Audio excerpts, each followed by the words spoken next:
Hello student, स्वागत है फिर से आप सभी का आपके अपने यूट्यूब चैनल साइंस वॉरियर में। तो आज के वीडियो में हम देखेंगे नेक्स्ट जो हमने लास्ट किया हुआ था उससे अगली वाली हेडिंग देखेंगे। क्या है आज की हमारी पहली हेडिंग? एक समान वैद्युत क्षेत्र में स्थित वैद्युत द्विध्रुव पर लगने वाले बल युग्म का आघूर्ण। इसमें क्या है कि जैसे इससे पहले हमने देखा था कि वैद्युत द्विध्रुव के कारण वैद्युत क्षेत्र की तीव्रता अच्छी स्थिति में और निरक्षी स्थिति में। अब क्या कर रहे हैं हम कि जो वैद्युत द्विध्रुव है उसको हम किसी वैद्युत क्षेत्र में रख रहे हैं। और जब हम वैद्युत द्विध्रुव को वैद्युत क्षेत्र में रखते हैं तो उस पर क्या है, बल युग्म का एक आघूर्ण लगता है। तो देखेंगे क्या रहेगा ये। ठीक है, तो देखो क्या है, सबसे पहले एक वैद्युत क्षेत्र बना लेते हैं। तो जैसे ये जो रेखाएं हैं वो वैद्युत क्षेत्र को प्रदर्शित कर रही हैं। इनकी दिशा क्या है, लेफ्ट हैंड से राइट हैंड की तरफ, बाएं से दाईं ओर है। ठीक है, और एक समान वैद्युत क्षेत्र क्या है तुम्हारा, ई है। तो क्या है, सबसे पहले माना ए बी, क्या ए बी एक वैद्युत द्विध्रुव है जो कि एक समान वैद्युत क्षेत्र ई में, जो कि क्या है, एक समान वैद्युत क्षेत्र ई में क्षेत्र की दिशा से, ये जो बल रेखाएं क्षेत्र की दिशा को प्रदर्शित कर रही हैं, तो इन क्षेत्र की दिशा से हमने क्या किया, वैद्युत द्विध्रुव को कितने कोण पर रखा हुआ है, थीटा कोण पर रखा हुआ है। ठीक है, वैद्युत द्विध्रुव के अगर हम देखें ए सिरे पर आवेश कितना है, -q है। और वहीं अगर हम देखें बी सिरे पर, तो बी सिरे पर कितना आवेश है, +q कूलम्ब का आवेश तथा दोनों आवेशों के बीच की दूरी, दोनों आवेशों के बीच की दूरी जो है वो क्या है, 2l मीटर है।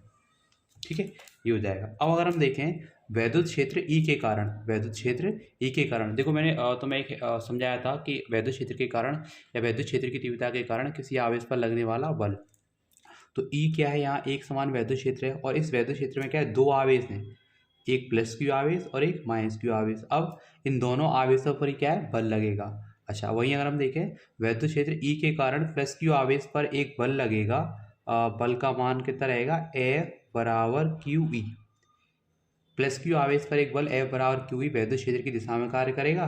तथा वहीं अगर हम देखें -q आवेश पर, तो -q आवेश पर भी उतना ही बल F बराबर QE ही कार्य करेगा, लेकिन इसकी दिशा क्या है, वैद्युत क्षेत्र की विपरीत दिशा में होगी। ठीक है, अब यहाँ हम देखेंगे, जैसे देखो समझें कि ये वैद्युत द्विध्रुव है। ठीक है, और इस पर क्या है, एक बल तो इधर की तरफ लग रहा है, तो राइट साइड में, और एक लग रहा है लेफ्ट साइड में। तो जब इस पर ऐसे बल कार्य करेंगे तो इसकी वजह से क्या होगा, ये घूमने की कोशिश करेगा। तो वैद्युत द्विध्रुव भी सेम इसी प्रकार से क्या करता है, इस पर एक बल वैद्युत क्षेत्र की दिशा में लगता है और एक विपरीत दिशा में लगता है, तो इसके कारण ये घूमने की कोशिश करता है। ठीक है, और जब कोई भी वस्तु एक कक्ष के प्रति इधर उधर घूमती है तो उस पर कार्य करता है बल आघूर्ण। क्या कार्य करेगा, बल आघूर्ण। लेकिन यहाँ अगर हम देखें तो कितने बल हैं तुम्हारे, दो, एक F बराबर QE +q आवेश पर लग रहा है, उतना ही बल F बराबर QE एक -q आवेश पर लग रहा है। ठीक है, बलों के इन युग्म के कारण वैद्युत द्विध्रुव क्या घूमने की कोशिश करता है और यह कोशिश करता है कि यह घूमकर वैद्युत क्षेत्र की दिशा में आ जाए। ठीक है, तो आइए इसको और देखते हैं आगे। तो देखो अब क्या है, हम देखें इस वैद्युत क्षेत्र के कारण, वैद्युत क्षेत्र ई के कारण +q आवेश पर एक बल F बराबर QE वैद्युत क्षेत्र की दिशा में लगता है और -q आवेश पर उतना ही बल F बराबर QE वैद्युत क्षेत्र की विपरीत दिशा में लगता है।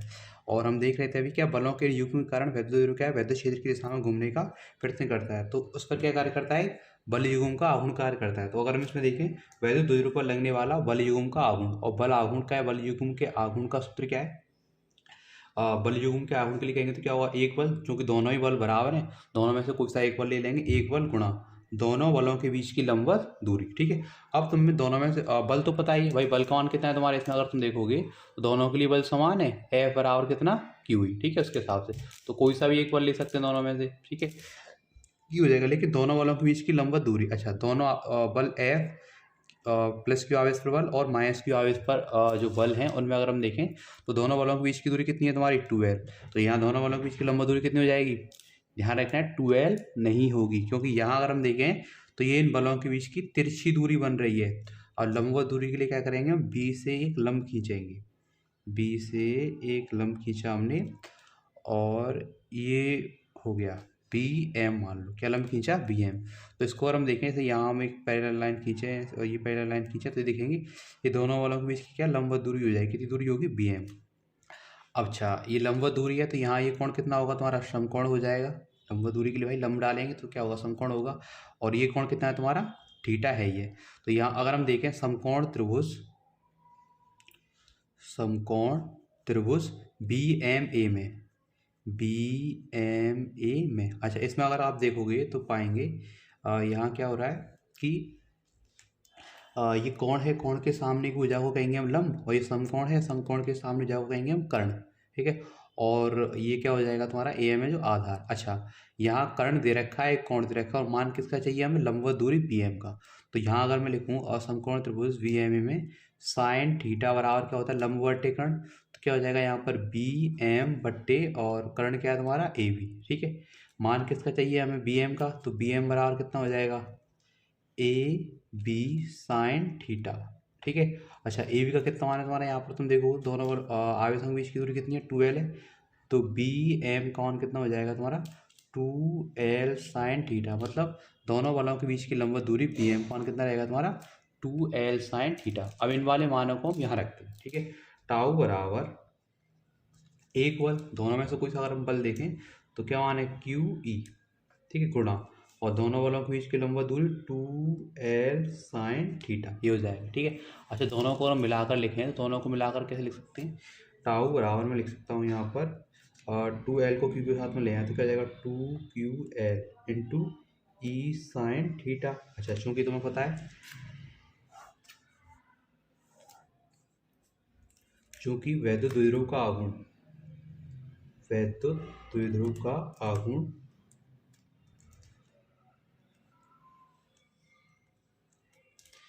पी बराबर क्या है 2ql। ठीक है, 2ql के क्या लिख सकते हैं यहाँ पर, तो क्या सूत्र हो जाएगा तुम्हारा, टाउ बराबर पी ई स्मॉल पी ध्यान रखना है साइन थीटा। ये हो गया वैद्युत द्विध्रुव पर लगने वाला बल युग्म का आघूर्ण, और बल आघूर्ण का मात्रक होता है न्यूटन इंटू मीटर। ठीक है, ये हो जाएगा।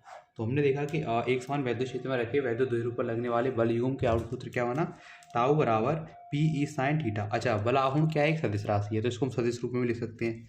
तो यहाँ अगर हम इसको लिखें सदिश रूप में, सदिश रूप में, ठीक है, तो ये होगा वेक्टर टाउ, टाउ सदिश राशि बराबर बल युग्म का आघूर्ण की सदिश राशि है, यानी वैद्युत द्विध्रुव का आघूर्ण। तो क्या हो जाएगा यहाँ पर, ये P vector cross E vector. ठीक है, ये ध्यान रखना है। तो सदिश रूप में इसका मान क्या हो गया, टाउ बराबर मतलब वैसे ये मान क्या है, टाउ बराबर पी साइन थीटा, और सदिश रूप में क्या कहेंगे, वेक्टर टाउ बराबर vector P cross vector E. ठीक है, ये ध्यान रखना है। अच्छा, ये मैंने लिखा कैसे है, तो मैंने देखो शुरुआत में जब 11वीं में बताया था आपको कि जैसे दो सदिश हैं, दो सदिशों का अगर हमें सदिश गुणनफल देखना है तो क्या, दो सदिश हैं, एक तो वेक्टर ए है और एक क्या वेक्टर बी है, इनका हमें सदिश गुणनफल करना है तो क्या होता है vector A cross vector B, और इनका मान क्या था ए बी साइन थीटा, मतलब ए बी साइन थीटा का मान वेक्टर ए क्रॉस वेक्टर भी कर सकते हैं। यहाँ वैसे एक काम सदिश होता है जो दूसरा बताने के लिए होता है, लेकिन इसके लिए भी जरूरत नहीं है। ठीक है, तो इसकी अकॉर्डिंग हमने टाउ बराबर पी साइन थीटा को कैसे लिखा है, वेक्टर टाउ बराबर vector P cross vector E,